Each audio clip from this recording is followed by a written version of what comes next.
Je voudrais ce matin dire merci au nom de la paix, dire merci à toute la Côte d'Ivoire. Je voudrais m'adresser particulièrement au président du FPI, le Premier ministre Afin Guessan. Je voudrais lui dire vraiment Yako pour son moment de détention. Aujourd'hui, pour désamorcer la crise, je crois qu'ils ont recouvré la liberté. La démocratie se fait avec toutes les sensibilités politiques. La politique de la chaise vide ne peut pas faire prospérer un parti politique.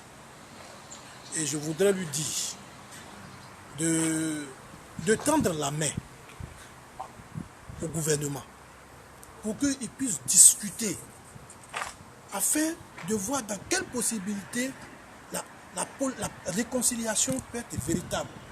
Je peux le dire ce matin que le FPI a géré ce pays pendant 10 ans.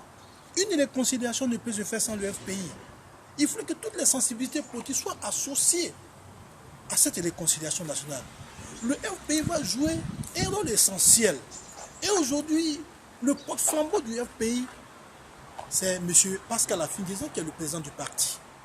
C'est lui qui doit discuter avec le gouvernement afin que des possibilités d'ouverture puissent revenir à ce parti. Et je l'encourage ce matin. Il sait que la situation est difficile. La situation est difficile aujourd'hui, mais rien n'est impossible. Pour la paix, rien n'est impossible. Et le gouvernement lui-même est conscient que le FPI doit jouer un rôle important dans ce climat de paix. Je crois que des efforts ont été faits et des efforts seront toujours faits par le président de la République afin que nous vivons dans une situation paisible. Et j'encourage davantage le FPI qu'il arrive à convaincre aujourd'hui les membres de son parti à se mettre dans une logique de la réconciliation. C'est difficile, mais je sais que nous avons été dans ce pays avec le président Houphouët-Boigny et les idéaux de paix que le président Oufou a véhiculés doivent nous servir de leçon. Ils doivent nous aider à nous réconcilier rapidement. Parce qu'aucun développement ne peut se faire sans la paix. Aucun développement ne peut se faire sans un climat de paix. Sincèrement, je l'encourage parce que lui-même a été Premier ministre. Et il sait dans quelles conditions un investisseur peut venir dans un pays.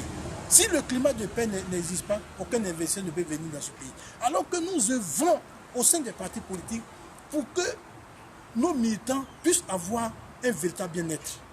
Vraiment, je l'encourage. Je l'encourage à agir dans ce sens-là. Et que vive la Côte d'Ivoire. Que Dieu bénisse la Côte d'Ivoire.